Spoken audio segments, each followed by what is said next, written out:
A'udzu billahi minasyaitonir rajim. Bismillahirrahmanirrahim. Assalamualaikum warahmatullahi wabarakatuh. Alhamdulillahirabbil alamin wassalatu wassalamu ala asyrafil anbiya'i wal mursalin wa ala alihi wa sahbihi ajma'in. Allahumma iftah alaina hikmataka wa anshur alaina min khazaini rahmatika ya arhamar rahimin. Rabbi syrah li sadri wa yassir li amri wahlul 'uqdatam min lisani yafqahu qawli. Allahumma faqihna fid din wa 'allimna at-ta'wil wahdina ila siratikal mustaqim siratal ladzina an'amta 'alaihim minan nabiyyin was-siddiqin wasyuhada'i was-salihin wa hasuna ulaika rafiqa ya arhamar rahimin. Subhanaka la 'ilma lana illa ma 'allamtana innaka antal alimul hakim. Amin ya rabbal alamin. Apa khabar sidang penonton sekalian? Selamat pagi, sabahul khair, good morning diucapkan kepada penonton setia rancangan soal jawab agama nombor 1 di Malaysia. Tak lain dan tak bukan, Tanyalah Ustaz, biar tahu jangan keliru. Alhamdulillah. Seperti biasa, pertama-tamanya sama-samalah kita panjatkan kesyukuran kita kepada Allah Subhanahu Wa Taala kerana dengan izinnya, dengan peluang yang Allah Subhanahu Wa Taala berikan, dapat juga kita pada pagi ini mungkin ada pada pagi tadi menonton Piala Dunia sebagai contohnya. Alhamdulillah, Allah masih lagi bagi peluang kita untuk berhibur. Dalam masa yang sama juga, Allah beri juga kita peluang untuk berada di dalam taman-taman syurga, menerusi majlis ilmu di dalam Tanyalah Ustaz, biar tahu jangan keliru pada pagi ini. Alhamdulillah, bertemu lagi kita di dalam episod baharu untuk edisi 25 November 2022 bersamaan 30 Rabiul Akhir 1444 Hijrah. Mudah-mudahan pertemuan kita pada pagi ini memberikan 1001 rahmat keberkatan dalam kehidupan kita. Dalam masa yang sama juga Allah Subhanahu Wa Taala mempermudahkan segala urusan kita pada hari ini. Alhamdulillah, pada pagi ini kita tak dapat cuti lagi. Insya-Allah Isnin minggu depan kita semua akan merasakan cuti umum insya-Allah. Jadi sahabat sekalian, seperti biasa dalam rancangan Tanyalah Ustaz biar tahu jangan keliru, kita membawakan topik-topik yang cukup menarik untuk sama-sama kita bualkan, bincangkan dan juga kita tambahkan ilmu pengetahuan tentangnya. Dan pada pagi ini, satu topik yang cukup penting untuk kita sama-sama pelajari berkaitan dengan satu istilah yang dah banyak kali kita dengar dan kita tahu tentang pengharamannya, namun masih lagi ramai yang melakukannya. Apakah itu? Zina itu haram. Dan insya-Allah pada pagi ini yang akan membincangkan, yang akan menjawab soalan-soalan yang diajukan oleh sahabat-sahabat penonton sekalian bersama dengan saya, ayahanda yang dah lama tak jumpa daripada saya, tak ada baby, dah sampai anak dah ada, nak masuk 2 tahun. Siapakah dia beliau? Iaitu tidak lain tidak bukan Al-Fadil Kapten Maritim Ustaz Nik Kamarudin Yunuh kita. Assalamualaikum Ustaz. Waalaikumsalam warahmatullahi wabarakatuh. Siap Ustaz? Alhamdulillah. Saya agak bergaya lagi masih seperti biasa. Alhamdulillah. Sama-sama. Sama. InsyaAllah. Jadi sidang betul sekalian, seperti biasa, ada sebarang soalan yang ingin diajukan kepada kami, boleh untuk terus berhubung dengan kami di talian 1-800-881677 ataupun menerusi laman media sosial rasmi kami di Facebook Tanyalah Ustaz TV3, insya-Allah. Jadi sebagai permulaannya ni, kita nak tahulah lebih lanjut Ustaz berkaitan dengan istilah zina ni. Ramai orang tahu tentang zina, wala taqrabu zina dan sebagainya, namun mengapa masih lagi ramai yang nak melakukan perbuatan tersebut Ustaz? Silakan. Bismillahirrahmanirrahim. Alhamdulillahirabbil alamin, wassalatu wassalamu ala asyrafil anbiya wal mursalin wa ala alihi wa sahbihi ajma'in. Thumma amma ba'd. Sayyidul ayyam yaumul jum'ah.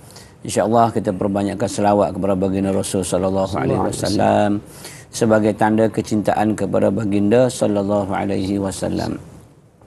Baik, suatu benda yang sering kita sebut satu zina.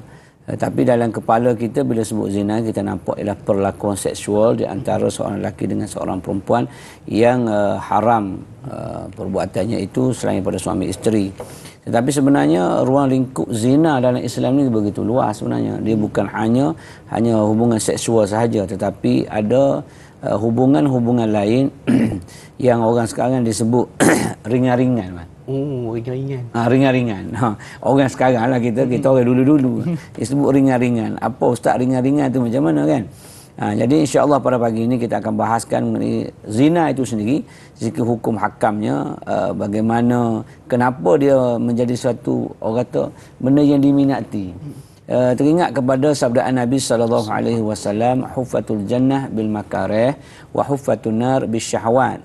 Kata Nabi SAW, ranjak ataupun dihiasi syurga itu dengan benda yang membosankan kamu. Maksud bukan syurga dihias, maksudnya jalan lagi ke syurga itu dengan benda yang membosankan. Kita nak ke syurga, kita kena sembahyang, kena puasa, kena zakat. Apa yang diperintah kena buat, apa yang dilarang kena tinggal. Manakala wahuffatuna bisyahwat, manakala untuk ke neraka itu dengan benda yang menafsukan kamu. Curi orang, harta orang, mengintai anak dara orang, khianat orang. Semua tu benda yang menyeronokkan. Seronok, benda-benda yang tu kalau mencuri seronok sebab dapat benda tu free, senang dan sebagainya. Maknanya mudahnya untuk ke neraka, susahnya untuk ke syurga. Oleh kerana itulah manusia ni bila sebut benda yang dilarang, macam kita sekolah dulu lah, mana yang dilarang oleh guru disiplin, yang tu yang kita cuba, yang itu yang kita seronok nak buat. Jangan pakai seluar kaki sempit dulu kan, nak tiru pakai seluar kaki sempit, kita pun buat kaki sempit, dia guru disiplin potong, besok kita jahit lagi. Begitulah, jangan pakai stocking belang. Mana yang dilarang, yang itulah yang seronok kita buat. Sebab tu setengah-setengah orang di pusat latihan saya ingat dulu, dia ada satu rumput kapek yang ditanam. Student biasa lalu kat situ. Dia kata, jangan pijak rumput ini. Pijak juga sampai mati. Akhir sekali saya pergi kursus kali yang kedua tahun yang lain, itu di situ hanya lembu yang pijak rumput.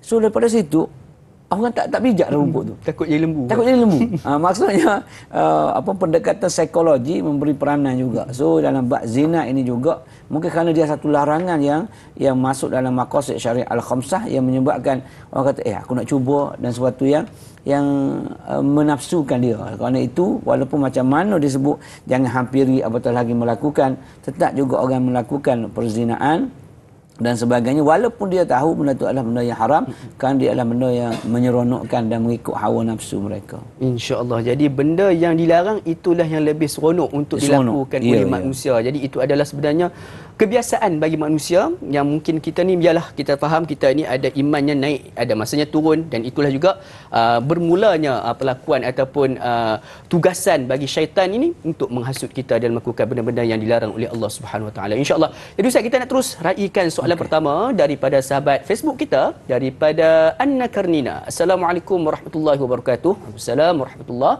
Soalan saya Ustaz, apakah hikmahnya mengapa Allah Subhanahu Wa Taala haramkan perbuatan zina? Yang keduanya, apakah alasan mengapa Islam melarang perbuatan zina dan menghampiri zina, serta apakah kesan kepada penzina?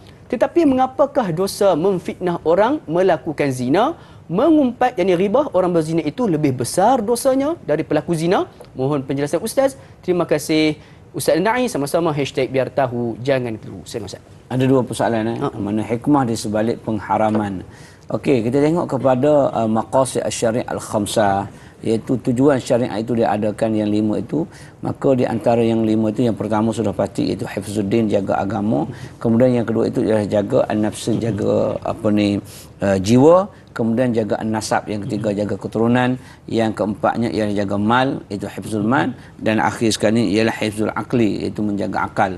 Maka termasuk daripada maqasid tujuan syariat itu ialah untuk menjaga keturunan. Maka haramnya zina. Daripada situlah hikmah di sebaliknya, kerana nak menjaga keturunan. Cuba kita bayangkan, sekiranya dia hanya makruh je, bukan haram lah, dia makruh je. Jadi makruh ni benda yang kalau kita tinggal dapat pahala, kita buat tak dapat apa-apa. Maka cuba tengok generasi yang akan ada selepas daripada dibenarkan perlakuan zina ini. Kita tanya, kau anak siapa? Tu ayah saya. Itu mak saya. Mana ayah? Tak tahulah ayah mana. Yang tanya pula, mana ayah? Tak tahu ayah mana. Nak dibankan kepada siapa pun tak. Hatta dalam Islam nak menjaga ininya ialah seorang perempuan tak boleh bersuami dua. Mana boleh suami dua? Sebab tak tahu nak ban kepada siapa. Ini itu anak akulah. Bukanlah aku punya. Mari pula yang ketiga. Akulah yang punya. Akhir sekali berantakan dunia ni tidak akan aman. Tengok, itulah hikmah besar nak menjaga keturunan supaya dia tidak menjadi rosak dan sebagainya. Sehingga tak tahu siapa ibu dan ayah mereka. Oleh kerana itu hikmah besar di sebalik pengharaman perbuatan zina ini tidak bukan untuk menjaga keturunan sebagaimana dalam maqasid syariah al-khamsah. Dan yang kedua berkaitan alasan Islam melarang perbuatan zina dan menghampiri. Kemudian penuduhan qazah pada zina itu lebih besar. Baik, bila qazah ni adalah satu tuduhan. Tuduhan ini boleh membawa kepada kata hiruk pikuk menyebabkan orang, lagi-lagi media sosial yang ada kan sekarang menyebabkan benda itu mungkin betul mungkin tidak. Jadi satu fitnah, al-fitnah itu asyaddu minal qatl. Fitnah itu lebih besar daripada membunuh. Jadi bila tuduh seorang itu melakukan perzinaan sedangkan dia tak dapat bukti dan sebagainya, menjadi benda yang suatu boleh mendatangkan fitnah. Adapun perbuatan zina tadi, dia memang diharamkan. Tetapi kenapa tuduh lebih besar? Sebab perbuatan zina jarang orang melakukan zina itu secara terang-terangan. Kecuali di akhir zaman akan berlakulah perbuatan zina itu secara berleluasa, dipertontonkan, dilakonkan dan sebagainya. Itu menunjukkan tanda akhir zaman. Tapi kebanyakannya orang buat salah zina ini jarang orang buat di hadapan orang. Orang akan menyorok sebab tu ada kanun dia, undang-undang syariah enactment itu khalwat, bersunyi-sunyian dengan mana-mana perempuan. Oleh kerana dia memang dia sorok, perbuatan jahat tu dia sorok, maka dia lebih kecil berbanding dengan qazaf tadi. Itu sebab dia. Mana qazaf tu besar sehingga war-warkan kepada ni dia tu telah melakukan zina, dia tu melakukan zina dan sebagainya. Tapi zina ni dia dah sorok. Dia tetap dosa besar, tapi oleh kerana dia disorokkan, orang tak tahu dan tidak jadi fitnah, maka tinggallah dianya dengan Allah Subhanahu Wa Taala dan dengan pasangannya untuk kembali taubat kepada Allah Subhanahu Wa Taala. Wallahu a'lam. Allahu akbar. Jadi itulah dia juga di antara hikmah kenapa hukuman ataupun balasan bagi orang yang mengumpat dan juga orang yang menuduh qazaf ini sendiri lebih besar sebenarnya daripada perbuatan zina itu sendiri. Jadi insya-Allah mudah-mudahan terjawab soalan daripada saudari Anna Karnina sebentar tadi. Kita beralih dengan soalan berikutnya insya-Allah daripada Puan Ram Desaru. Assalamualaikum warahmatullahi wabarakatuh. Ustaz dan Da'i Luqman. Waalaikumsalam warahmatullahi. Zina itu haram, tapi masih ada yang menghampiri zina.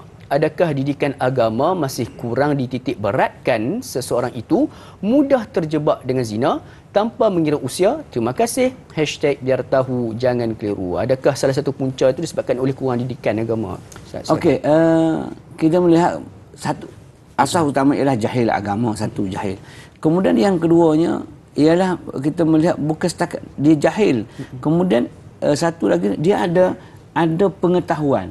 Dia bukan ada ilmu.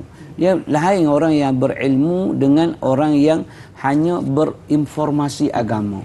Dia ada maklumat agama. Dia ada maklumat, dia tahu. Dia tahu ni tak semestinya dia berilmu.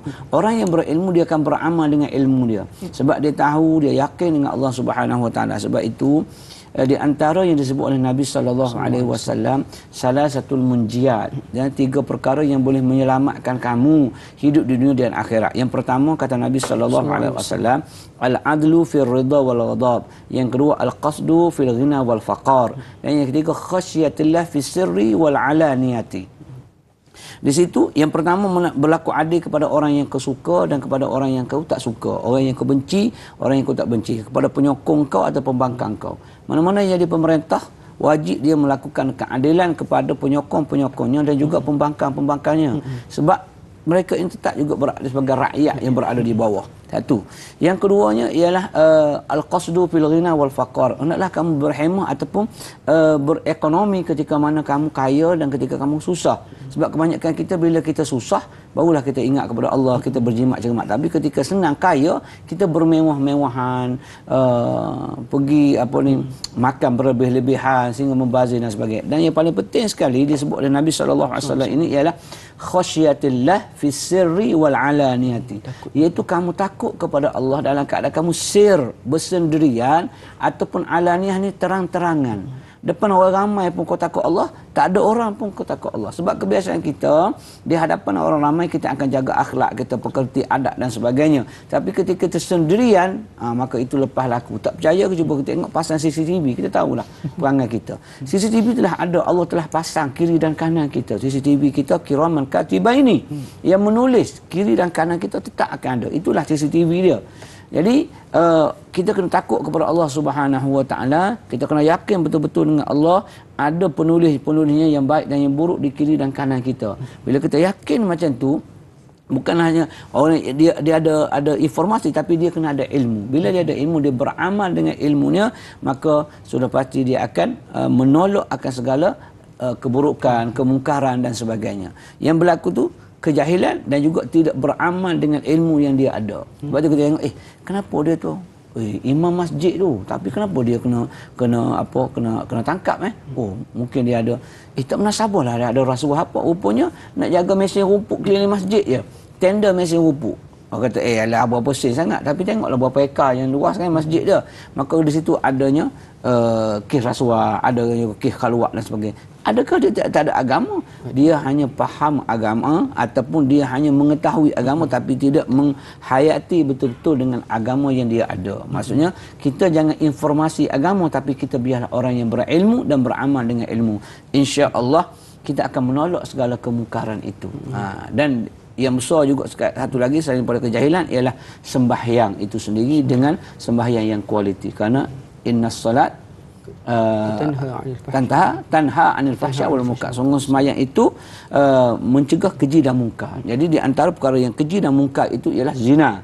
Maka dengan sembahyang yang berkualiti akan menghilangkan atau menolak segala keburukan dan kemungkaran yang berlaku, insya-Allah. Insya-Allah. Al-ilmu bila amalin kasyajar bila samarin. Ilmu tanpa amal itu ibarat pohon yang tidak berbuah. Jadi teruskan kita dapat ilmu pada pagi ini, kita beramal dengannya. Mudah-mudahan Allah SWT lindungi kita daripada melakukan perkara-perkara yang keji dan juga mungkar, insya-Allah. Jadi sedang sekalian, banyak yang kita akan bincangkan berkaitan dengan zina itu haram. Namun sebelum itu kita berhenti berehat seketika. Jangan ke mana-mana, teruskan kekal bersama dengan kami Tanya Ustaz biar tahu. Jangan keliru, kembali sebentar sahaja lagi, insya-Allah.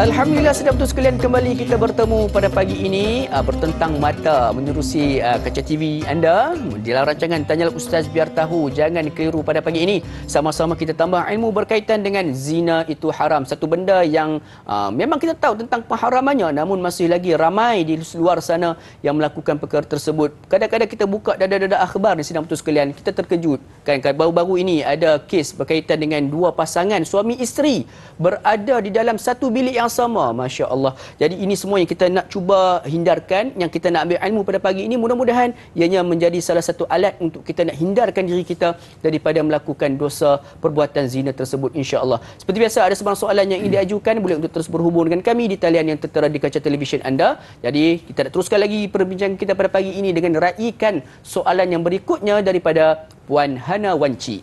Assalamualaikum Ustaz dan Naim. Assalamualaikum warahmatullahi. Semoga sentiasa dalam rahmat dan redha Allah Subhanahu Wa Taala. Amin ya rabbal alamin. Soalan saya, Ustaz, apakah hukum zina, jenis dan bahayanya serta hukuman zina bagi mereka yang belum berkahwin dan kepada mereka yang telah berkahwin? Adakah zina itu tergolong dalam dosa besar sehingga akan menghampiri zina, juga perlu dijauhi? Mohon pencerahan Ustaz. Terima kasih Ustaz Naim. Sama-sama #biar tahu jangan keliru. Dan tambahan sikit Ustaz tentang pelaksanaan kalau kita tengok dalam undang-undang syariah pada hari ini Ustaz, tentang hukuman bagi orang yang melakukan khaluat ataupun sebagainya ini, adakah ianya cukup untuk menyedarkan masyarakat kita pada perbuatan ini, Ustaz? Silakan Ustaz. Okey, respon yang mana okey.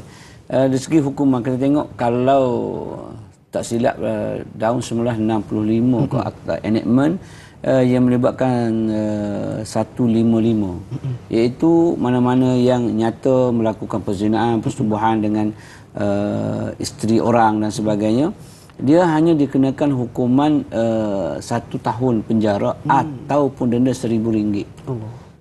Dia maknanya hukuman itu adalah nampak bagi orang yang keberadaan, maksudnya ada duit dan sebagainya, bagi dia mudah, kecil je. RM1,000 ni kecil, ataupun mungkin dia tak penjara tapi dia bayar. Mungkin kita nampak ini dah cukup untuk mengajar. Sebenarnya apabila kita meletakkan kemampuan orang untuk membayar, dia tidak menjadi satu, orang kata tidak menjadi satu ketakutan. Sedangkan dalam kaedah Islamnya saduz zara'i, iaitu kita mencegah itu lebih baik. Mana kita menyekat dia daripada nak meneruskan perbuatan-perbuatan yang lebih besar lah. Jadi bila melihat katalah contohnya denda bagi mereka yang disahkan berkhalwat ataupun berzina dan sebagainya dikenakan 10,000 ataupun berapa kali sebatan dan sebagainya, menyebabkan orang rasa takut untuk melakukan maksiat itu, menyebabkan dia akan terajar ataupun terdidik dengan ketakutan itu. Sebenarnya tak elok kita menakut-nakutkan, tetapi itulah kaedahnya, sebab manusia kalau tidak punish dia, tak hukum dia, dia akan buat main-main dia dengan satu hukum. Itu kaedah dia. So pandangan peribadi dan sebagainya ni, kalau boleh kita upkan lagi supaya dia denda itu menjadi satu pengajaran kepada yang lain, bukan hanya yang tu mengajar, kau jangan buat, kalau kau buat sebab lebih-lebih lagi kalau kita melaksanakan hukum itu sebagaimana yang telah ditetapkan oleh Allah Azza wa Jalla, yang disebut sebagai hukum hudud Allah Subhanahu wa taala. Sebenarnya yang menakut-nakutkan ini adalah kita yang tak faham. Orang yang tak faham, orang yang tak tahu, dia akan menakut-nakut. Kesian kat dia, dia kena rejam, dia kena sebab dan sebagainya. Tapi itulah kaedahnya untuk kembalikan kepada hidup yang bermoral dan bermaruah sebenarnya. Baik, pada persoalan tadi, apa ni hukum zina? Jenis dan juga hukum zina. Okey, zina itu haram, satu. Titik. Dia adalah haram, diharamkan oleh Allah Subhanahu wa taala. Dalam firman Allah Ta'ala, az-zaniyatu waz-zani fajlidu kulla wahidin minhuma mi'ata jaldah. Allah Subhanahu wa taala menyebutkan mana-mana perempuan yang berzina. Dalam ayat lain Allah sebut as-sariqu was-sariqatu. Dalam ayat mencuri Allah memulakan perkataan as-sariq, lelaki yang mencuri. Tetapi dalam kaedah perzinaan ini Allah Subhanahu wa taala menggunakan kalimah az-zaniyatu. Maksudnya permulaan zina itu bermula daripada perempuan. Itu kaedah dia. Jadi maksudnya kalaulah lelaki nak buat sekalipun, tapi kalau perempuan itu tidak benarkan, sebab itu dalam hadis poho-poho perempuan itu akan menjadi saksi di hadapan Allah Ta'ala. Aku telah melakukan perbuatan ini di rumah Fulan bin Fulan, di tempat Fulan bin Fulan, masa Fulan bin Fulan. Maksud poho itu akan menjadi saksi. Mana seorang perempuan itu kalau dia nak bersama melakukan perzinaan, mesti dia penuh kerelaan. Dia rela untuk membuka kedua pahanya untuk melakukan maksiat. Kalau dia tak buka pohonnya, maka dia akan jadi kes lain, itu kes rogol. Dia tidak disabitkan dengan kesalahan zina. Dia berlainan tu.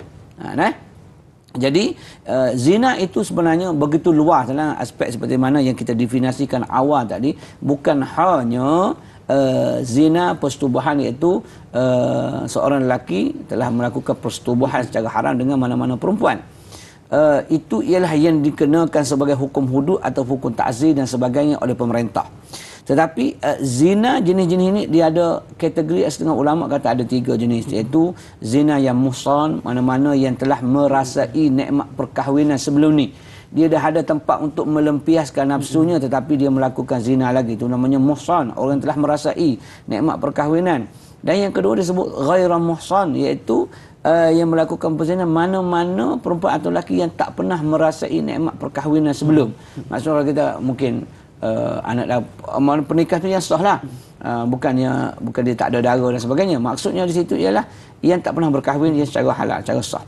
Dan yang ketiganya ialah sebut lamam. Lamam ini ialah yang disebut ringan-ringan tadi tuan. Yang ringan-ringan tadi. Sebabnya dalam satu hadis Nabi SAW, kata Nabi SAW, al-yadani wal-rijlani tazniyani wal-ainani tazniyan.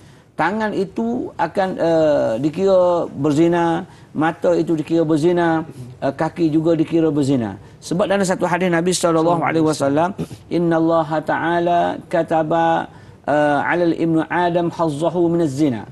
Sungguhnya satu ketetapan, bukan Allah meletakkan, telah ada tertulis bahawasanya setiap anak Adam itu pasti akan melakukan zina. La adraka zalika la mahalah, tak dapat tidak dia akan melakukan perzinaan ini. Lalu sahabat tanya, ya Rasul, macam mana tu? Maka kata dia, fazina al-ainan an-nazar. Maka zina mata itu ialah tengok. Wa zina ar-rijlaini al-mash. Wa zina yadaini al-batash. Maksudnya zina mata ialah tengok. Zina tangan ialah amukkan. Batash maksudnya amukkan. Zina kaki ialah berjalan ke tempat maksiat. Kemudian zina famu itu al-qubul, iaitu kublah. Kublah maksud ciuman. Dan zina bagi hati pula ialah membenarkan semua perbuatan itu nak dilakukan ataupun tak nak dilakukan. Maknanya di situ berarti zina itu ada yang dikatakan sebagai zina yang tak dikenakan hukum hudud ataupun hukum sebab dan sebagainya, iaitu melakukan zina mata, melihat yang diharamkan oleh Allah Subhanahu wa taala. Sebab itu dalam hadis yang lain baginda Rasul sallallahu alaihi wasallam menyebut kullu a'yunin baqiyatun yaumal qiyamah. Setiap mata manusia akan menangis pada hari kiamat, menyesal akan perbuatan dia.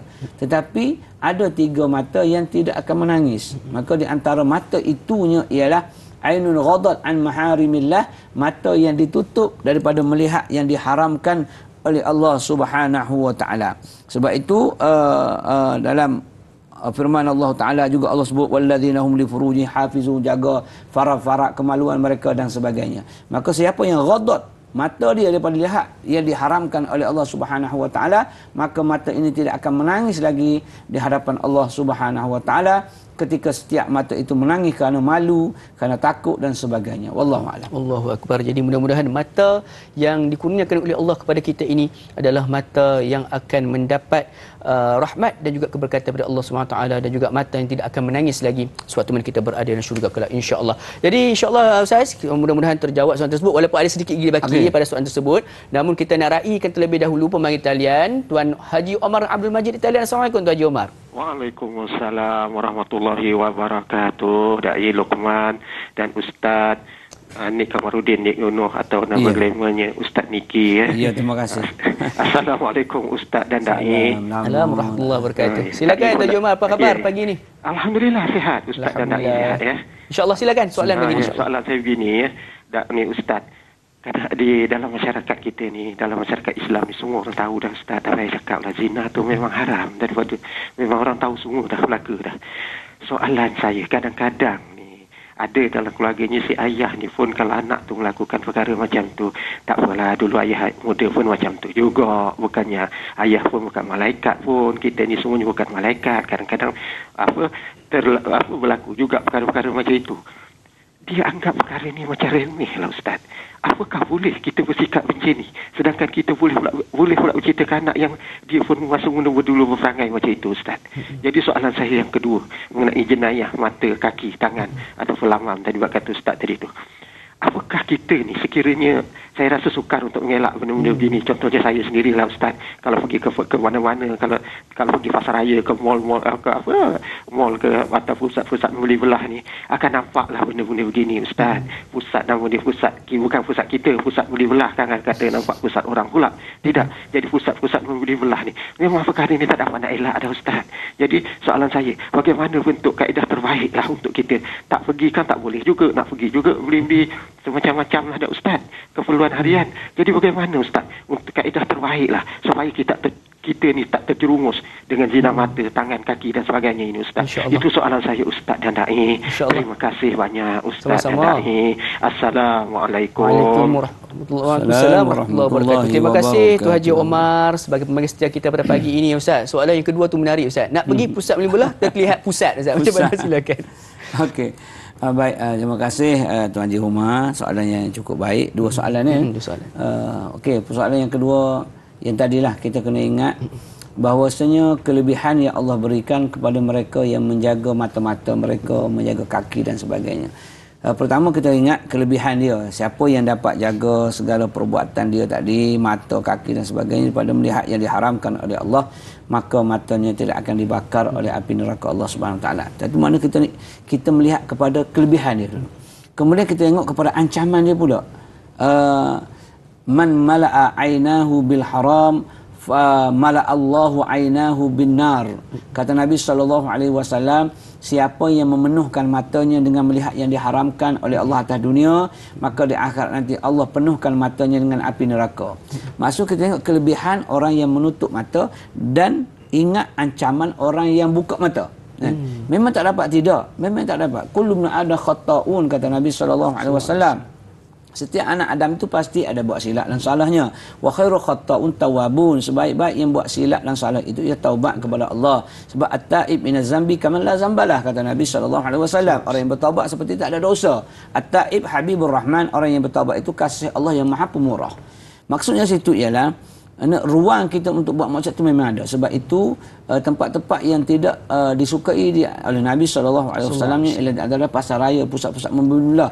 Kita pergi hanya untuk qada'ul hajah. Itu untuk tunaikan hajat. Kerana di situ adanya banyak syaitan akan berkeliaran di situ. Di laut-lautan, kemudian di hutan-hutan.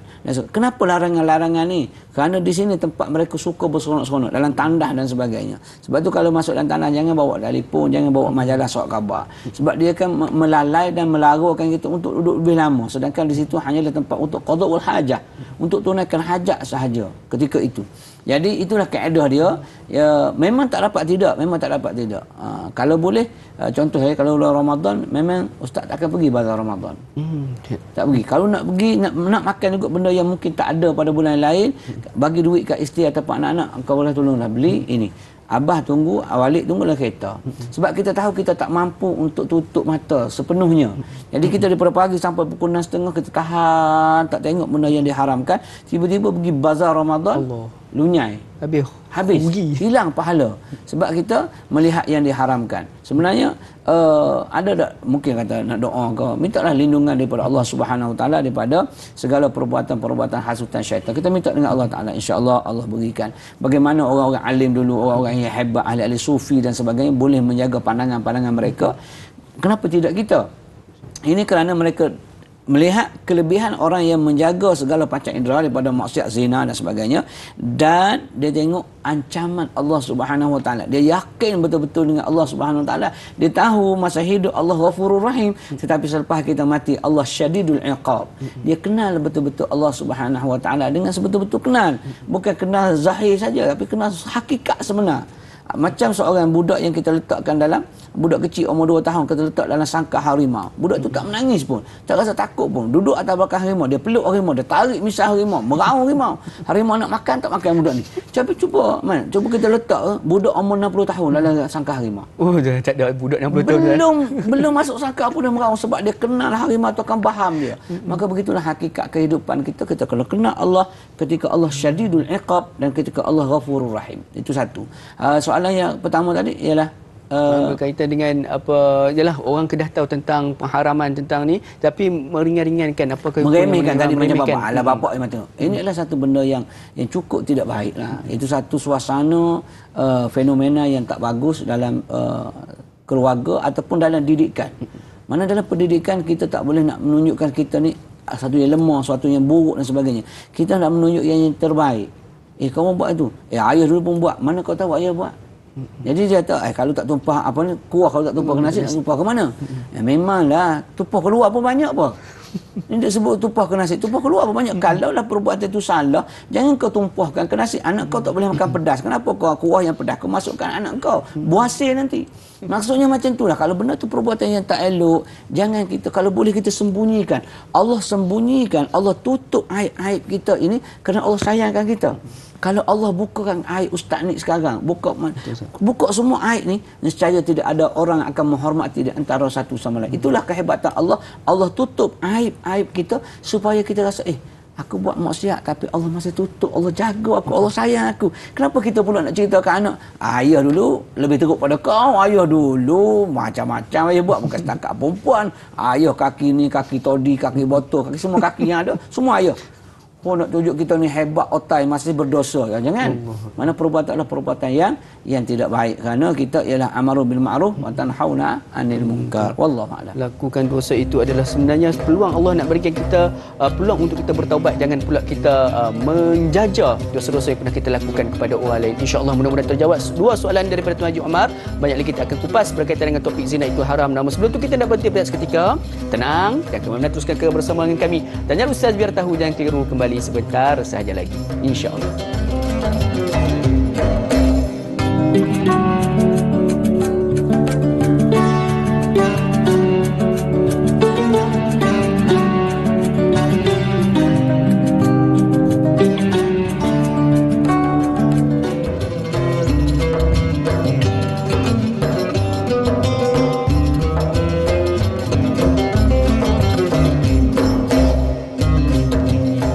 Alhamdulillah, kembali lagi kita di pagi yang penuh barakah Sayyidul Ayyam pada pagi ini, dan rancangan Tanya Ustaz biar tahu jangan keliru. Ayo sama-sama kita memperbanyakkan selawat pada hari Jumaat ini. Mudah-mudahan dengan selawat yang kita bacakan berulang-ulang kali ini menjadi salah satu asbab untuk kita mendapat syafaat Nabi SAW di akhirat kelak, insya-Allah. Masih lagi kita mencakap topik berkaitan dengan zina itu haram. Apa kata sahabat-sahabat, saudara serumpun kita yang sedang menyaksikan menerusi live Facebook kita pada pagi ini? Ayo sama-sama kita berkongsi ilmu, kita sebar luaskan ilmu kita yang kita dapat pada pagi ini berkaitan dengan satu topik yang berat untuk sama-sama kita pelajari, iaitu berkaitan dengan zina itu haram, dengan melaksanakan satu tugasan cukup mudah dengan menekan butang kongsi. Ayo kita sebar luaskan ilmu kita dapat, mudah-mudahan ini menjadi saham pahala untuk kita bertemu dengan Allah Subhanahu Wa Taala di negara akhirat kelak, insya-Allah.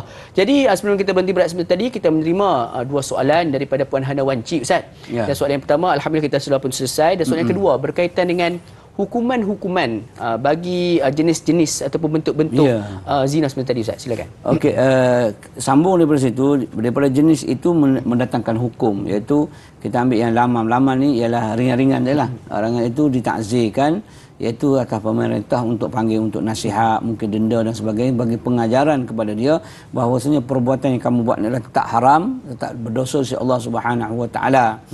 Satu. Yang keduanya ialah yang muhsan. Mana-mana yang telah berkahwin, telah merasai nikmat perkahwinan sah, tiba-tiba dia dapati berzina, melakukan perzinaan dengan mana-mana perempuan sebagainya, maka yang itu dihukum rejam sehingga mati. Hukum Allah Subhanahu Wa Taala itu direjam sampai mati.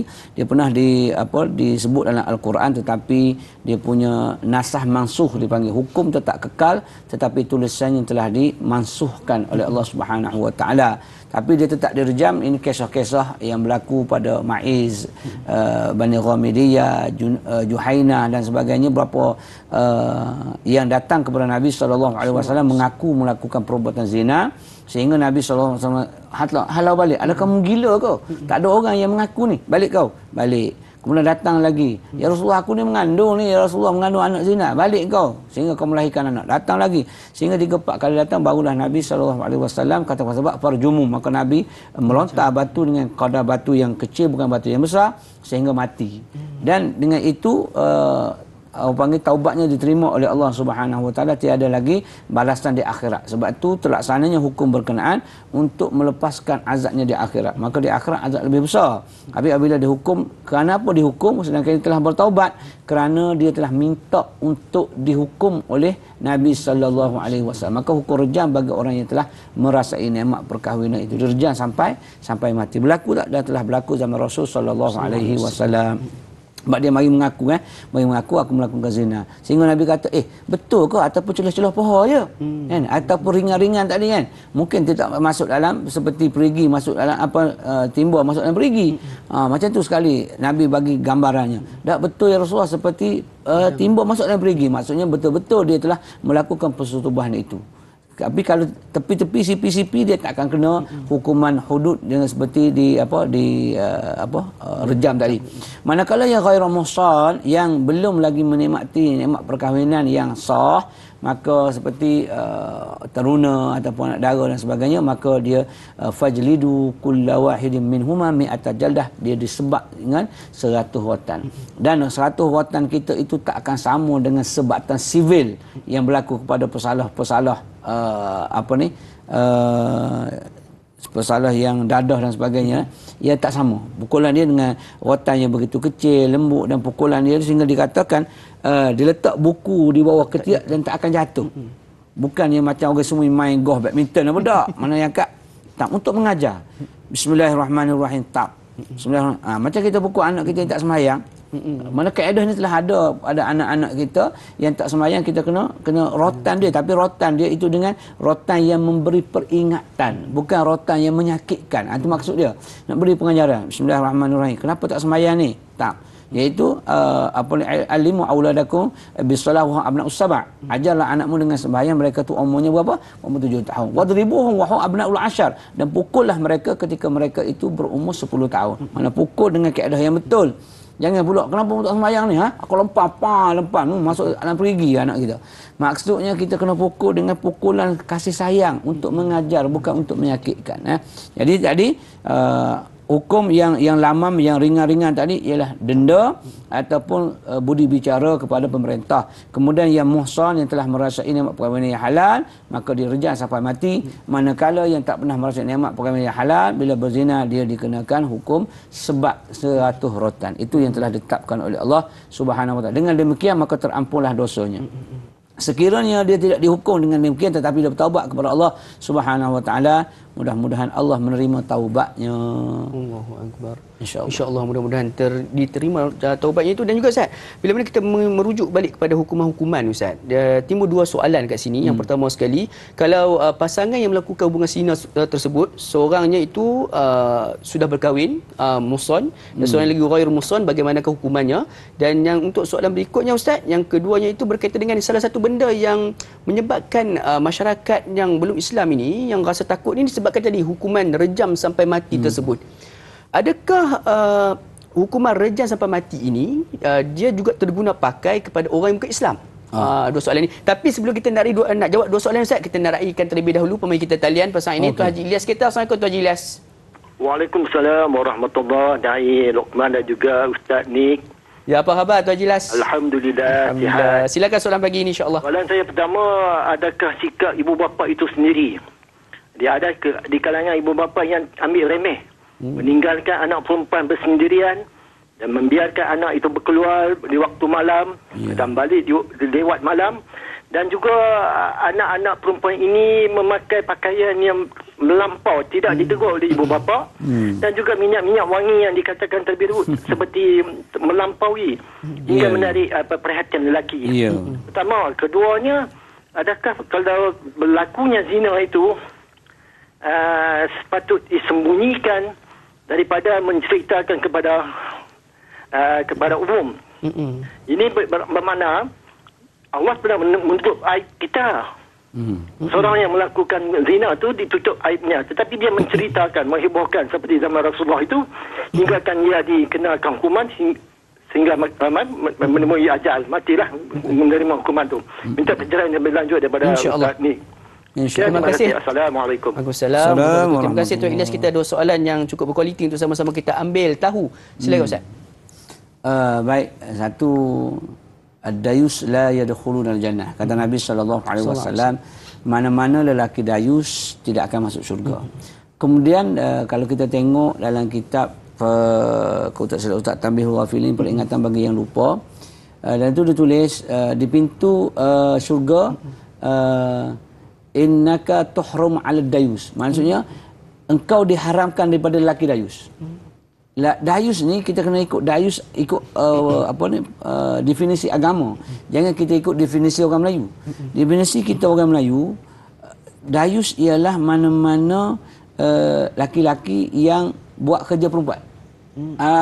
Laki-laki yang bantu isteri kat dapur, pergi beli beras, kemudian jemur kain di ampaian, angkat kain ampaian, tu dayus lah dia tu. Apa benda muka cala bala macam ni, tapi angkat kain, malu ke orang, dayus lah tu. Kita mudah persepsi kita adalah terlalu salah jauh sangat-sangat. Sebenarnya dayus ini ialah mana-mana lelaki ataupun suami yang membenar izinkan anak isteri mereka melakukan kesalahan dosa kepada Allah Subhanahu Wa Taala. Sebagai contoh tak sembahyang, sebagai contoh tak menutup aurat, dedahkan aurat, dia biarkan, dia mengikut kehendak. Ini dayus. Sepatutnya dia larang. Ayang tak boleh pakai macam ni, ketat lagi ni menyebabkan orang lain akan tengok. Abang cemburu kat ayang pakai macam ni, orang nampak. Ayam bukannya tua sangat pun, ayam muda lagi. Tak boleh nampak leher nanti yang merah-merah kat leher tu nanti nampak. Contoh, kita nak bagi psikologi kat dia. Kalau nampak putih orang lain tengok, orang lain zina mata. Abang pula membenarkan ayam berzina walaupun tak melakukan zina seperti persetubuhan, tapi menyebabkan orang akan tertarik. Orang akan tengok mak-mak gian yang lalu ke tepi, tengok boleh tahan, duduk usia, tengok duduk jemur kain je. Kita pergi kerja, dia duduk jemur kain tapi nampak putih, dibiarkan nampak. Boleh tahan juga. T-shirt pula pakai t-shirt putih bini kita tak? Kena pula hujan renyai-renyai.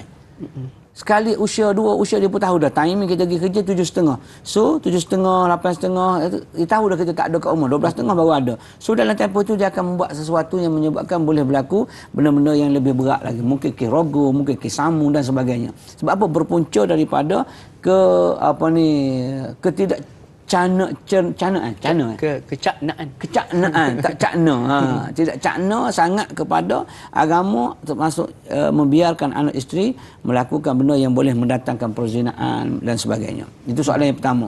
Soalan yang kedua tadi ya, adakah perlu disembunyikan perbuatan zina?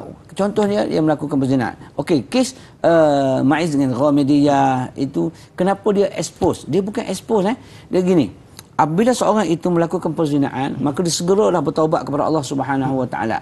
Selagi dia tidak mengadu kepada hakim, dengar baik-baik, selagi dia tidak mengadu kepada hakim, maka dia tidak dikenakan hudud tadi.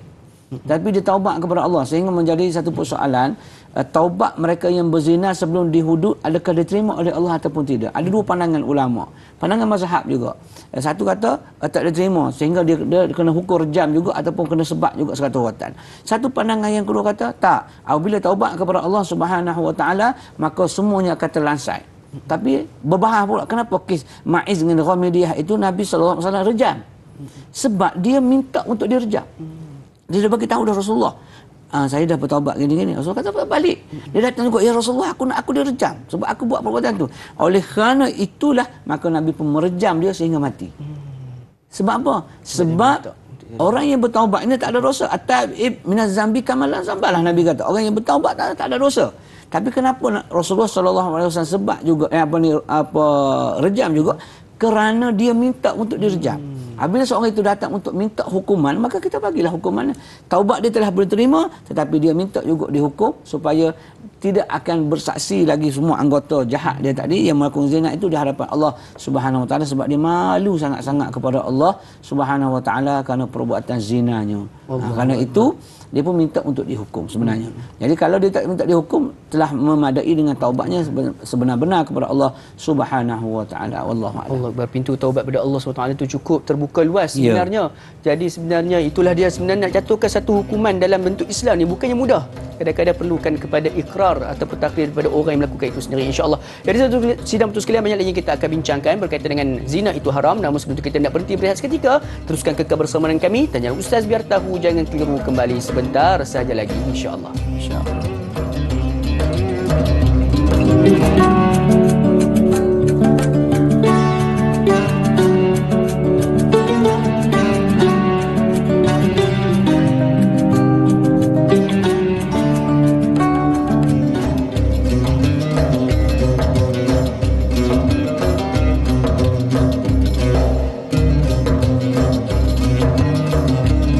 Alhamdulillah, sedang betul sekalian, kembali kita bertemu pada pagi ini dalam rancangan Tanyalah Ustaz biar tahu, jangan keliru. Sama-sama kita mengambil pengajaran, sama-sama kita mengambil ilmu di sebalik topik yang kita bincangkan pada pagi ini, zina itu haram. Mudah-mudahan dengan apa yang kita dapat daripada topik ini, yang pertama sekali dapat memberikan kesedaran kepada kita untuk tidak ataupun mendekati dengan perbuatan zina. Dan yang keduanya akan memberikan kepada kita ilmu untuk kita kongsikan kepada anak-anak kita, mungkin saudara mara kita, berkaitan dengan bab zina ini, tentang bahayanya dan juga pengharamannya daripada Allah Subhanahu Wa Taala, insya-Allah. Jadi kita teruskan lagi perbincangan kita seperti mana kita sebelum kita menerima soalan daripada Tuan Ilyas kita sebentar tadi. Ada dua soalan yang saya ajukan kepada Al-Fadhil Ustaz, iaitu pertama sekali berkaitan dengan hukum had bagi seorang yang melakukan dua orang melakukan zina, seorangnya sudah berkahwin, seorangnya tidak lagi berkahwin. Dan yang keduanya, adakah hukuman hudud ini diguna pakai juga untuk non-muslim yang sekarang ini ramai orang takut ni sebabkan oleh, salah satunya ada sebabkan oleh hukum-hukum Islam, Ustaz. Silakan. Baik. Kita ambil yang kedua ni. Kita kena faham betul-betul. Kita kena faham betul-betul hukum agama. Namanya hukum agama Islam. Hudud ini wa tilka hududullah fala ta'taduha. Itulah hukum hudud yang telah ditahdidkan, yang telah dibataskan oleh Allah Subhanahu Wa Taala. Dan bukan semua perbuatan yang kesalahan syarak itu dikenakan hudud. Maka di antaranya yang disepakati ada 6. Antaranya ialah minum arak, kemudian zina, menuduh perempuan itu ataupun lelaki itu berzina, ataupun menafikan anak itu, anak dia itu pun dikira qazah juga. Kemudian dia mencuri yang dikenakan potong tangan dan sebagainya. Kemudian dia merompak mencuri, dia benda yang berbeza, benda yang berbeza. Dan akhir sekali ialah riddah ataupun murtad. Itu 6 inilah telah disepakati oleh alim ulama untuk dikenakan hukum hudud yang telah ada dalam Al-Quran maupun hadis Nabi sallallahu alaihi wasallam. Dia tak boleh ubah kecuali tak cukup syarat, tak cukup saksi, 4 saksi tak cukup, 3 saksi kata begini, 1 saksi kata tak, maka dia akan pergi kepada ta'zir, iaitu hukum penguasa yang akan menentukan, pemerintah yang akan mengikut kebijaksanaan pemerintah. Dan hukuman ini boleh sebut ialah hukum Islam, maka dia tak kena kepada yang non muslim.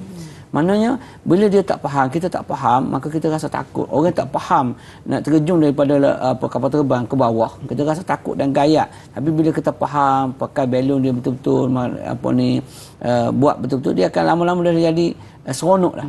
Seronok. Bila dia rasa seronok tu, bagi dia tak rasa apa-apa dah. Begitu juga sebenarnya kalau kita faham hukum agama dan kena war-warkan semua orang Islam dan sebagainya, semua media hendaklah merancang untuk pemakluman, nota kaki di televisyen sebagai contoh, hukum orang melakukan perzinahan bla, orang melakukan minum arak bla bla bla bla. Jadi hukuman ini tidak dikenakan kepada non muslim, tetapi kalau dia melakukan perzinahan ataupun apa-apa perbuatan kesalahan, dia boleh dikenakan hukuman sebagaimana telah diperundangkan, dienactmentkan dan sebagainya oleh kerajaan, sama ada segi sivil dan sebagainya, tetap juga akan kena hukuman. Kerana tak akan adil lah seorang yang non-muslim yang berada di sebuah negara Islam seperti Malaysia, yang kita katakan sebagai dia itu sebagai kafir zimmi. Kafir yang ada dua, satu harbi yang perang kepada orang Islam, satu lagi yang zimmi yang bayar cukai untuk berada penuh keamanan dalam sebuah negara Islam seperti yang pak kita lah. Jadi hak mereka kena dijaga dan sebagainya, tetapi kalau mereka melakukan maksiat kesalahan, tetap juga akan dikenakan hukuman kerana perbuatan-perbuatan seperti zina. Walaupun dia non muslim, tetap juga akan kena jaga segi hubungan moralnya, tak bermoralnya dan sebagainya. Kalau tengok buka kepada kitab-kitab lain, Injil, Taurat, Zabur dan sebagainya, juga akan menceritakan mengenai hukuman zina, hukuman mencuri dan sebagainya, juga akan menceritakan keburukan-keburukan yang ada sebenarnya. Tapi oleh kerana mereka juga ini jahil dalam agama masing-masing, juga akan melakukan kemaksiatan sebagaimana orang Islam buat.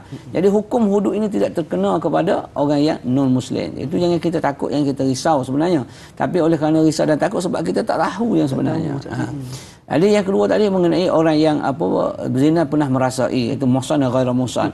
Yang muhsan rejam sampai mati, yang ghairu muhsan disebat hingga 100 rotan. Itu kaedah dia. Maknanya engkau anak dara, yang kau laki orang. Okey, kau sampai mati, engkau 100 rotan. 100 rotan kalau masih hidup, hiduplah dia. Kalau dia mati, matilah. Nah, itu kaedah yang dia ajar. Sebab apa? Sebabnya ialah kita kaedahnya az-zawajir qabla al-hawadis. Kita mencegah daripada berlaku. Contohnya kalau orang mencuri kerak tangan, satu dunia tu tengok orang kena kerak tangan, maka dia akan mencetuskan rasa kegerunan dan ketakutan kepada yang lain untuk buat. Maka kenapa dia tu tak ada tangan? Abah, kenapa tak ada tangan pakcik tu? Pakcik tu mencuri dulu, dia curi bla bla bla. Kena kerak tangan. Aiman tak nak curilah, tak nak takut. Contohnya macam itulah. Begitu juga kes zina dan sebagainya. Jadi insya-Allah dengan terlaksananya pemahaman dan sebagainya, menyebabkan orang tak rasa takut sebenarnya. Inilah yang paling baik sebenarnya, kerana dia akan memupuk semangat untuk kita lebih bermoral, berakhlak mulia dan sebagainya. Wallahu a'lam. Salah satu cara untuk memupuk semangat kita bermoral, untuk kita terus membina moral dalam kehidupan kita, dalam masa sama juga untuk sebenarnya kegurunan tu kadang-kadang penting juga Ustaz. Macam mana sekolah dululah, kalau rambut panjang, tiba-tiba cikgu kata ni sini adalah murid-murid yang dekat perhimpunan Ustaz. Ini adalah murid-murid yang berambut panjang ni. Cikgu pun dia ambil mesin tu, dia potong. Dia tak potong semua, dia potong sebelah saja. Untuk apa? Untuk bagi kegurunan kepada orang lain yang menontonnya, untuk tidak melakukan perkara yang sama. Jadi insya-Allah sidang tu sekalian, banyak lagi kita akan bincangkan, kita akan buatkan tambah ilmu lagi berkaitan dengan zina itu haram. Namun sebelum tu kita nak melabuhkan tirai terlebih dahululah di TV3. Kita akan sambung sebentar saja lagi di TV9, 30 minit ekstra eksklusif. Teruskan kekal bersama dengan kami dalam Tanyalah Ustaz Biar Tahu. Jangan keliru, kembali sebentar sahaja lagi insya-Allah.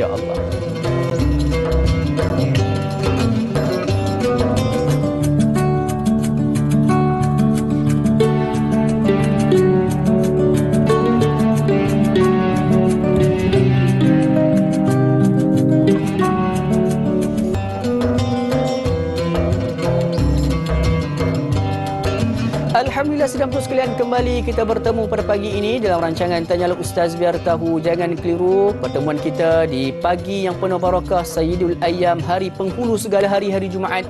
Mudah-mudahan kita terus tambahkan kebaikan, tambahkan amalan kita sepanjang hari ini agar kehidupan kita ini dipenuhi dengan keberkatan daripada Allah Subhanahu Wa Taala. Masih lagi kita berbincang topik berkaitan dengan zina itu haram. Mudah-mudahan dengan ilmu kita dapat pada pagi ini akan memberikan kekuatan untuk kita terus menjauhkan diri kita, menjarakkan diri kita daripada perbuatan tersebut, daripada sekecil-kecil zina mata, zina hati sebagainya, kepada sebesar-besar perbuatan zina itu sendiri, insya-Allah. Jadi jom kita teruskan lagi Ustaz dengan meraihkan soalan-soalan yang berikut daripada sahabat-sahabat kita yang seterusnya daripada Facebook, daripada saudara Muhammad Hafizi Hafiz.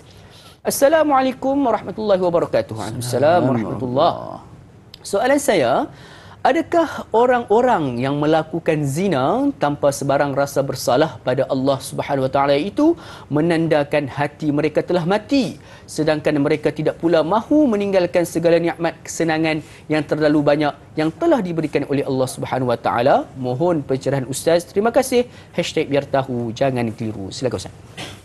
Mana-mana orang yang melakukan maksiat lah, tak kira zina atau apa, dan dia merasakan ia adalah satu benda yang biasa, adakah masuk golongan orang yang telah khatamallahu ala qulubihim wa ala sam'ihim ghishawah tu lah? Adakah dia termasuk golongan orang yang telah ditutup pintu hati mereka? Ya. Itu di antara penyebab yang menyebabkan tutup pintu hatinya ialah apabila kita buat satu dosa yang kecil berterusan, israru ala saghair fasawara al-kabair. Ini kata-kata ulama. Siapa yang berterusan buat dosa kecil, maka jadilah ia dosa besar. Hati manusia ni, hati orang sebut macam ni lah, hati love kan, hati okey lah mana-mana pun. Hati kita ni ada lubang banyak tu. Lubang. Dan hati ni, hati tu ia bentuk yang kita gambarkan macam love itu ialah tu namanya kibdah. Bukan hati nurani. Hati nurani ialah perasaan jiwa yang ada di situ, yang kita meletakkan di hati, kita kata. Ya, kita lambang kita itu je, lambang love dan sebagainya. Tapi hakikat sebenar di sebalik lambang itu ialah yang benda badan lah, benci, rasa marah, rasa bosan, rasa semua tu tak nampak. Cumanya reaksi orang yang nak marah nampak reaksi. Itu reaksi tindak balas selepas perasaan dalaman. Sebab tu kita kena faham betul-betul antara qalbu dengan kalbu. Dengan kalbu tu anjing, kalau qalbu jiwa perasaan. Jadi jiwa perasaan tu yang disentuh tadi. Jadi hati tadi, jiwa perasaan tu dia ada lubang-lubang dia. Jadi bila satu noktah tu sauda, dia akan menutup ruang ni. Ruang untuk menerima hidayah, menerima panduan dan sebagainya. Dia akan tutup. Akhir sekali bila dah tutup pintu hati ni, dah gelap, dah tutup, mana lagi nak masuk benda yang elok? Jadi benda yang elok susah untuk masuk kerana dosa-dosa kecil yang diteruskan sehingga dia jadi dosa besar. Maka selepas tertutupnya pintu hati tadi, maka senanglah dia buat segala dosa-dosa yang lain, zina ke, mencuri ke, khianat ke dan sebagainya. Sebab tu di antara doa yang diajar oleh Nabi sallallahu alaihi wasallam, waqfini bihalalika an haramika, cukupkanlah aku ya Allah bihalalika, dengan benda yang halal, an haramika, daripada yang haram. Sebab apa? Sebab kalau kita tak rasa kecukupan, itulah kita khianat ke orang, kita zalim, kita rampah harta orang, kita ambil harta orang. Sebab tak cukup, walaupun kita dah jutawan, mungkin kita milioner, tapi kenapa masih lagi tipu, kenapa masih lagi rasuah? Sebab tak rasa kecukupan. Itu yang paling besar sekali. Jadi yang lekih tadi pun sama juga, apabila berterusan dengan buat dosa-dosa kecil, menyebabkan dia akan boleh jadi besar dan akan menutup lubang-lubang untuk hidayah Allah, untuk ilmu dan sebagainya, menyebabkan dia tak akan rasa dosa itu sebagai dosa. Itu yang paling besar sekali. Seorang itu tidak merasakan dosa itu sebagai dosa. Orang yang berdosa, walaupun 99 orang yang telah bunuh orang, dan ke-100 itu ialah guru dia sendiri dia bunuh, tetap Allah terima taubat mereka. Selagi dia mengiktiraf dosa itu sebagai dosa. Tetapi yang paling menakutkan apabila manusia itu tidak mengiktiraf dosa itu sebagai dosa. Bahkan dia katakan dia menganggapkan dosa itu seperti menghalau lalat yang datang singgah di hidung-hidung sahaja. Sedangkan Ibn Mas'ud menyatakan, jadikanlah dosa itu seperti satu bangunan yang akan runtuh di atas kepala kamu. Bagaimana kamu akan lari daripadanya? Mana kita tahu dah bangunan itu nak runtuh, kita tak akan pergi. Kenapa kita nak duduk di kawasan kemaksiatan, sedangkan kita tahu kita tak mampu untuk berada di lembah maksiat itu, tak mampu untuk mempertahankan diri kita daripada buat maksiat. Jangan iman kita jangan diuji-uji. Ini kita tahu satu ketika dulu saya ingat ustaz pergi tangkap ada orang khalwat, ada orang yang duduk di tempat maksiat, tempat-tempat arak dan sebagainya. Besok kita bawa ke pejabat. Kata, kenapa kau tak lari? Orang semua lari. Saya sebenarnya ustaz, saya nak uji iman saya. Kau nak uji iman kau? Dia masuk tempat GRO lah sebagainya. Dia kata, aku nak uji iman dia. Iman tak perlu diuji-uji. Hanya Allah yang tahu nak menguji kita macam mana ujian imannya. Jadi jangan kita nak uji-uji pergi tempat lembah maksiat. Takut nanti kita terkapai-kapai dengan kemaksiatan yang ada. Kerana maksiat itu memang menyeronokkan. Allahu Akbar. Anggapkanlah dosa-dosa itu ibarat sebuah bangunan yang besar ingin menghempas kepala kita. Satu nasihat dan juga pengajaran untuk kita ambil iktibar agar kita dapat menjauhi daripada melakukan sekecil-kecil dosa sebelum ianya mencambah menjadi sebesar-besar dosa, insya-Allah. Jadi mudah-mudahan terjawab soalan tersebut. Kita nak beralih dengan soalan berikutnya daripada saudara Adi Muhammad. Assalamualaikum Ustaz Daim. Assalamualaikum warahmatullahi. Apakah hukum jika seseorang yang pernah kerap melakukan zina tetapi telah meninggalkan perkara itu setelah berkahwin tanpa solat taubat ataupun niat bertaubat? Cuma dia sudah memang tidak melakukan zina setelah berkahwin. Apakah hukumnya Ustaz? Mohon pencerahan Ustaz. #biar tahu jangan keliru. Silakan Ustaz. Okey. Tinggal maksiat tanpa taubat, tetap akan berdosa itu akan berterusan selagi dia tak taubat. Tetap. Dosa itu akan kekal dalam diary kehidupan sebab dia tak pernah delete, tak masuk recycle. Benda-benda yang tak jadi dah jadi sampah, kenapa nak simpan?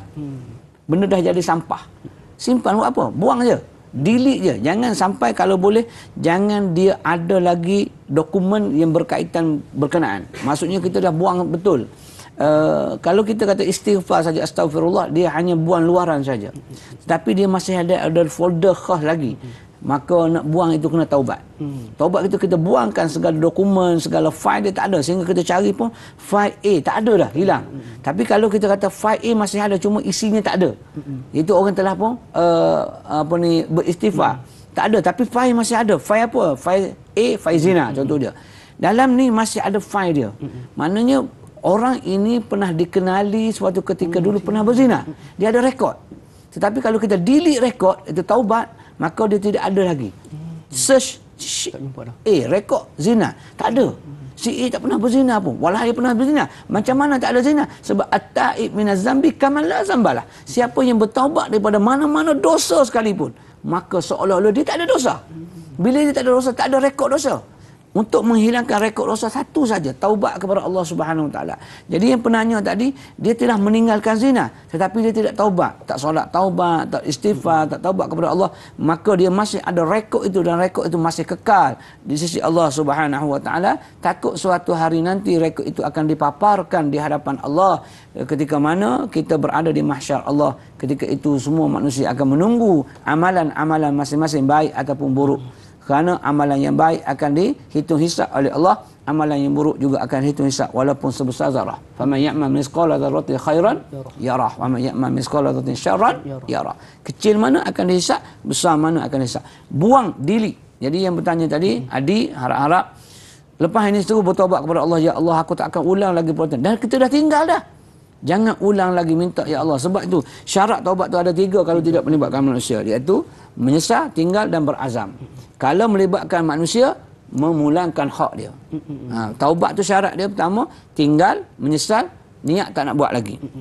Kalau melibatkan manusia, pulangkan semula hak dia. Kalau harta, pulangkan harta. Kalau muruah, pulangkan muruah dia. Kalau difitnah, kembalikan dia kepada back to track, balik asal. Iaitu sebenarnya pulang bin pulang tidak melakukan perbuatan zina, tidak melakukan bla bla bla. Itu hanya fitnah saja. Kena kembali, itu muruah dia. Kena balik hak dia. Itu syarat dia. Jadi, Adi, lepas ni taubat kepada Allah, minta ampun dengan Allah Ta'ala, menyesal perbuatan zina yang pernah dilakukan sebelum ini, berazam tidak akan buat lagi, dan kita rasa kita tinggal terus, tinggal, berazam dan tidak akan melakukannya lagi. Menyesal di atas segala perbuatan itu. InsyaAllah Allah akan terima segala amal ibadat kita selama ini, insyaAllah. InsyaAllah. Jadi 3 syarat taubat, dan sepentingnya istighfar itu hanya sekadar menghapuskan dosa, tetapi folder itu hanya boleh untuk kita hapuskan dengan bertaubat kepada Allah Subhanahu Wa Taala. InsyaAllah mudah-mudahan terjawab soalan tersebut. Banyak lagi yang kita akan kupaskan. Namun sebelum kita nak berhenti berehat seketika, jangan ke mana-mana, teruskan kekal di kaca televisyen bersama dengan kami. Tanyalah Ustaz biar tahu, jangan keliru, kembali sebentar sahaja lagi, insya-Allah.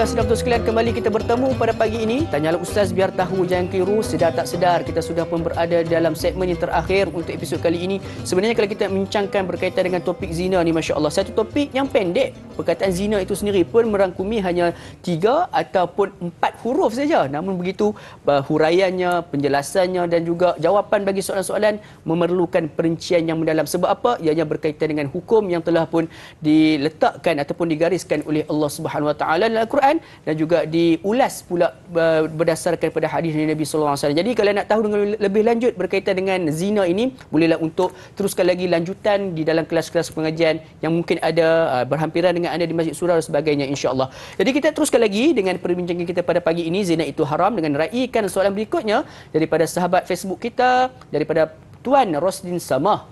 Assalamualaikum. Waalaikumsalam warahmatullahi. Soalan saya, berlaku sedikit kekeliruan. Adakah boleh dianggap suatu langkah yang betul dan tepat bila mana ibu bapa si perempuan memaksa si lelaki yang berzina dengan anaknya perlu bertanggungjawab dengan menikahi anaknya? Atau adakah wajar menjauhi lelaki penzina tersebut? Mohon pencerahan Ustaz. #biar tahu jangan keliru. Silakan Ustaz. Baik, soalan yang baik ini tepat dengan ayat Quran yang menyebut az-zani la yankihu illa az-zaniyah.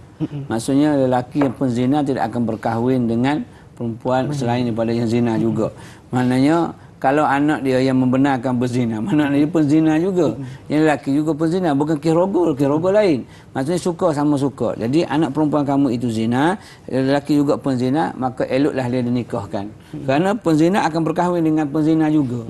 Mana yang buruk akan berkahwin dengan buruk. Bukan apa? Bukan sebab kata jadi pak sanggup, tak.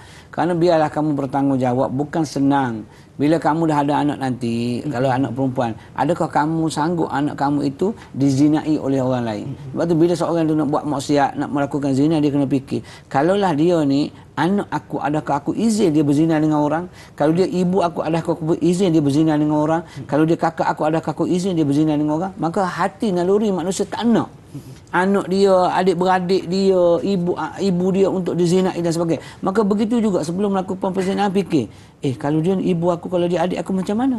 Kalau dia berzina kemudian ditinggalkan, maka si lelaki itu hendaklah bertanggungjawab di atas apa yang dia lakukan. Maka memang sekupulah dan sepadanlah sebagaimana disebut oleh Allah Subhanahu Wa Taala, iaitu mana-mana perempuan yang zina, maka sebaik-baiknya ialah untuk lelaki yang berzina dan sebagainya. Jadi kalau kita kata aku baik tapi aku dapat perempuan yang berzina, contohnya perempuan lacur, contohlah dapat perempuan lacur, sedangkan aku ni orang yang baik, orang masjid dan sebagainya. Okey, kita kata kenapa Allah jodohkan aku ni?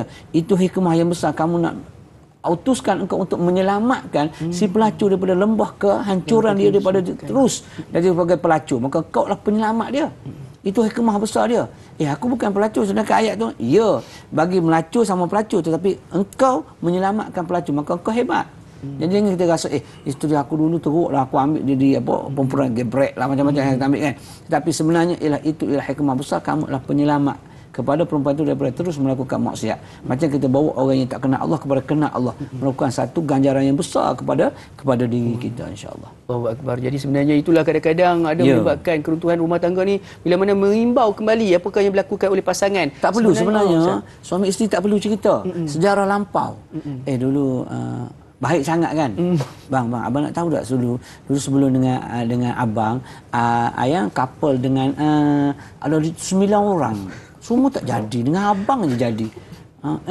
Laki kata, kau buat apa dengan dia? Macam-macam lah kita buat, macam kita buat sekarang. Allah. Apa kau gila nak cerita kan? Tak perlu nak cerita benda sejarah yang silam. Tak perlu. Kerana benda itu boleh merosakkan rumah tangga dan sebagainya. Tak payah. Biarlah benda itu berlalu dan terkubur dengan segala kuburan itu, dengan taubat kepada Allah Subhanahu Wa Taala, bina hidup baru, menjadi seorang perempuan yang soleh dan suami yang soleh, insya-Allah. Move on, looking forward, insya-Allah. Jadi itu adalah satu cara untuk kita nak mencegah daripada berlakunya keruntuhan rumah tangga disebabkan oleh kisah-kisah lama. Insya-Allah mudah-mudahan terjawab soalan tersebut. Kita beralih dengan soalan berikutnya daripada saudara Muhammad Faizal bin Ahmad. Assalamualaikum warahmatullahi wabarakatuh. Assalamualaikum warahmatullahi. Bagi yang berstatus ibu atau bapa tunggal, bagaimana nak mengelak dari tergelincir melakukan zina? Godaan datang dari pelbagai sudut. Fitrah manusia perlukan seseorang untuk bermanja dan dapat menguruskan nafsu syahwat dengan cara yang dibenarkan, iaitu bernikah. namun nak mencari pasangan bukanlah boleh dibuat secara sembrono. Mohon pandangan Ustaz tentang situasi ini. Terima kasih. Silakan Ustaz. Okey, ini ibu tunggul ke bapa tunggul yang ditinggalkan masing-masing nak cari, nak dimanja dan sebagainya. Baik, ya ginilah. Kalau dah jodoh pertemuan ajal maut itu dengan Allah Subhanahu taala, kita berusaha dengan sebaik-baiknya untuk kita pertama kita cari pasangan. Kalau tak mampu di situ, sebab perkahwinan walaupun dia sunnah Nabi sallallahu alaihi wasallam, tapi dia berbeza di antara satu kondisi manusia dengan kondisi yang lain. Ada yang jadi haram, ada yang jadi makruh, jadi sunat, yang bahkan jadi harus sahaja. Jadi mungkin dalam keadaan yang tak mampu kerana kita tak ada kerja, tak mampu segi ilmu dan sebagainya, maka kita terpaksa berpuasa. Kerana puasa itu junnah, sebagai wijak, sebagai penghalang kita daripada buat maksiat dan sebagainya. Maka banyakkanlah berpuasa, banyakkanlah ibadat, banyakkanlah i'tikaf dan sebagainya. Bila kita dah pergi kepada harus, dah boleh dah ada keuangan sedikit, ada ilmu sedikit untuk hidup. Ilmu tak semestinya jadi ustaz, tak. Maksudnya ilmu dalam kehidupan untuk jaga isteri dan anak-anak. Dengan cara berdemikian, kita dapat mengubah hidup kita daripada yang bujang tadi, yang hidup berpeleseran, pergi karaoke, pergi merapu dan sebagainya. Bila kita dah ada tanggungjawab, insya-Allah dia akan berubah. Kemudian untuk mengelak daripada tempat kemaksiatan, boleh bawa kepada zina dan sebagainya, jangan kita bergaul dengan orang yang suka ke tempat-tempat yang tak seeloknya.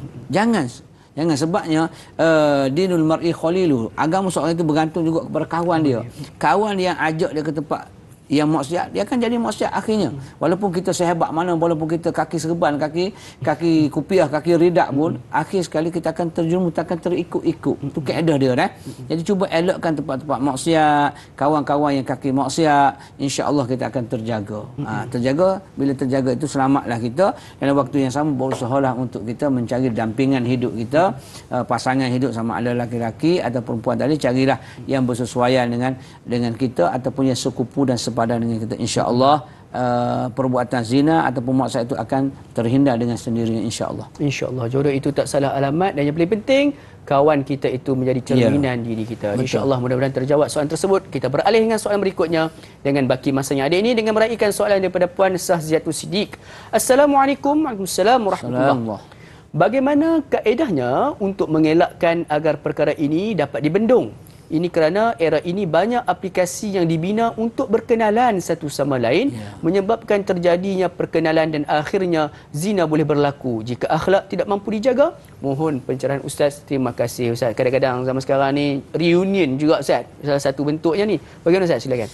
Okey, baik. Kita tak boleh nak menyekat. Kita tak boleh menyekat arus kemodenan dengan internetnya, apa panggil zaman-zaman era yang tak ada sempadan. Kita tak nak sekat benda tu. Kita nak sekat. Tapi hujan yang turun daripada langit, bagaimana kita untuk mengelakkan daripada basah? Pakai payung. Pakai payung.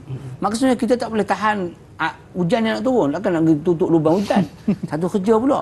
Banyak sangat. So benda tu banyak. Medsos apa? Media sosial, medsos. Mana media sosial terlalu banyak, datang kiri kanan atas dan bawah, kita sendirian. Sebab tu kalau orang boleh jaga diri dia kesendirian, takut kepada Allah ketika sendirian dan ketika alaniah tadi, ketika terang-terangan, dia akan selamat. Inilah dia. Maksudnya arus perdana yang ada sekarang kita tak nak sekat dia, tapi kita macam mana kita nak meloloskan diri. Kita ikut arus tetapi kita jaga dengan bagaimana nak jaga, soalan dia. Bagaimana nak jaga? Okey. Kita ingat tu ancaman-ancaman Allah, kelebihan-kelebihan orang yang jaga tadi. Kita ingat bahawasanya pada balik pada hari kiamat, salah satu la yukallimuhullah wala yuzakkihim wala yanzuru ilaihim yaumal qiyamah. Allah tak akan bercakap dengan dia, Allah tak akan tengok kepada dia pada hari kiamat. Di antara mereka disebut di sini ialah syaikhun zani, seorang tua yang telah sentiasa melakukan zina, tak pernah taubat kepada Allah Subhanahu Wa Taala. Maksudnya orang sentiasa buat maksiat. Malikul kazab juga ketua yang sentiasa berbohong dengan rakyatnya, dan juga a'il mustakbir, iaitu orang yang susah, yang berlaku sombong. Dia miskin tapi dia sombong. Maka di situ ialah perbuatan zina. Mana kita ingat kalau aku buat ni, Allah tengok, Allah dengar, Allah sami, Allah basir, Allah alim. Kenapa aku nak tengok? Orang tak ada. Tapi kalau Allah tengok, Dan Allah pasti tengok. Dan malaikat kiraman katibin pasti akan menulis. Sebab CCTV ada kiri dan kanan aku. Macam mana aku? Kalau aku buat juga, maka aku telah melakukan satu kesalahan besar. Jadi oleh kerana itu, maka kita carilah doa-doa untuk kita beramal sama-sama.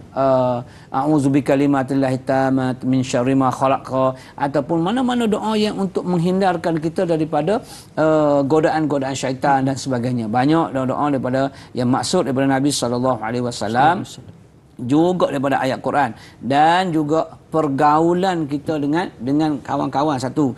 Dan laginya itu untuk mengelakkan juga itu ialah kita kena ingat bahawasanya hidup kita ini bukan untuk kita hidup atas dunia, tapi hidup kita adalah untuk akan dituai di sana, iaitu orang yang paling cerdik, kata Nabi SAW, al-kaisu man dana nafsahu wa amila lima ba'dal maut.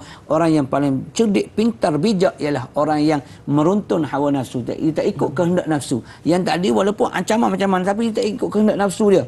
Bahkan dia wa amila lima ba'dal maut, dia beramal untuk dituai selepas dia mati. Inilah orang yang bijak. Jadi kita nak jadi orang yang bijak, orang yang pandai, orang yang cerdik, maka tinggalkanlah nafsu. Nafsu kena ada, tapi kita kena bina nafsu itu supaya nafsu ikut kita. Bukan kita ikut nafsu. InsyaAllah kita akan terselamat dan terhindar daripada kemaksiatan-maksiat. Bukan saja zina, bahkan segala maksiat yang lain. InsyaAllah dengan izin Allah Subhanahu Wa Taala. Kalau tersilap, kembali semula kepada Allah Azza wa Jalla dengan taubat kepada Allah Subhanahu wa taala. Insya-Allah. Dunia adalah tempat untuk kita menanam, bercucuk tanam, dan akhirat itu adalah tempat untuk kita menuai hasilnya. Jadi mudah-mudahan dengan setiap apa yang kita tanam di atas muka dunia ni adalah satu tanaman yang baik yang akan menghasilkan juga hasilan ataupun hasil-hasil yang baik untuk kita semai sewaktu mana kita berada di akhirat kelak, insya-Allah. Jadi saudara sekalian, Ustaz, kita sebenarnya sudah pun berada di penghujung rancangan. Sedikit kesimpulan daripada yang berbahagia Ustaz, dan boleh Ustaz untuk rumuskan pertemuan kita pada pagi ini dengan doa ringkas. Mudah-mudahan Allah berkati pertemuan kita, insya-Allah. Silakan Ustaz. Baik, satu kita ingat zina adalah perbuatan yang haram yang akan menyebabkan banyak perkara dunia dan juga akhirat. Allah akan tarik rezeki kita, dikurangkan barakahnya. Kemudian bila ruhnya keluar nanti Allah tidak akan lihat kepadanya, Allah tidak akan pandang kepada dia. Kemudian Allah tilik, tapi dengan tilik murka Allah Subhanahu wa taala. Mukanya akan menjadi muka yang penuh kehikaman di hadapan Allah kerana malu dengan perbuatan yang telah dia lakukan masa hidup atas dunia dahulu. Jadi insya-Allah mudah-mudahan kita berdoa kepada Allah taala, moga-moga kita dan generasi kita ini terhindar daripada khususnya penyakit zina dan juga penyakit-penyakit yang lain, iaitu homoseks, lesbian dan sebagainya. Kerana perbuatan itu juga termasuk dalam perbuatan zina yang mungkin mungkin tahdid ataupun dihududkan oleh Allah. Cuma dia hududnya itu ialah berbentuk hudud yang tidak ittifaq ulama. Maknanya dia khilaf ulama dalam bab yang berkaitan dengan perbuatan sampingan zina berkenaan. Wallahu alam. Anda kata berdoa, mudah-mudahan kita semua dalam riayah Allah Subhanahu wa taala. Auzubillahi minasyaitonir rajim. Bismillahirrahmanirrahim. Alhamdulillahirabbil alamin, wassalatu wassalamu ala asyrafil anbiya wal mursalin wa ala alihi wa sahbihi ajma'in. Wa ya sami' wa ya basir. Ya Allah yang mendengar, ya Allah yang melihat, ya Allah dengar permohonan kami, lihat kami pada ketika saat ini, ya Allah. Dan taman syurga-Mu, ya Allah, kami mohon keampunan-Mu daripada segala dosa-dosa kami, kecil atau besar dosa kami, ya Allah, zahir ataupun batin, ya Allah. Dosa kami, ya Allah, sengaja ataupun tidak, ampun ibu dan ayah kami, guru-guru kami, ustaz-ustazah kami, pemimpin-pemimpin Islam di kalangan kami, ya Allah.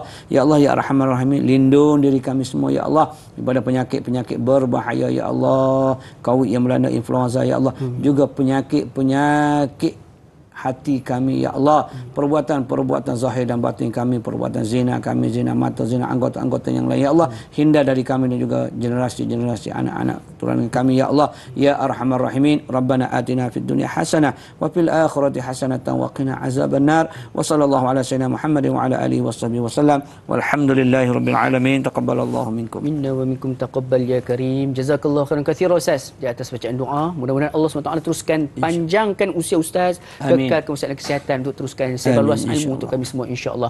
Jadi sidang betul sekalian, jauhi zina, insya-Allah keluarga hidup kita bahagia. Dan jangan lupa untuk saksikan rancangan Tanya Ustaz pada esok hari bersama dengan moderator kita Daif Fahmi dan juga ahli panel kita Al-Fadhil Ustaz Muhammad Zarifi Muhammad Daud yang akan bincangkan silibus tafsir dan taranum menerusi surah As-Saffat ayat 7 hingga 9. Saya dan Luqman mohon maaf sekiranya ada terkurang di mana-mana, terkasar tutur bicara, tersalah cakap di mana-mana. Mudah-mudahan kita bertemu lagi di lain episod rancangan Tanyalah Ustaz, biar tahu jangan keliru. Akhirul kalam, wabillahi taufiq wal hidayah. Wassalamualaikum warahmatullahi wabarakatuh. Tanyalah Ustaz, biar tahu jangan keliru.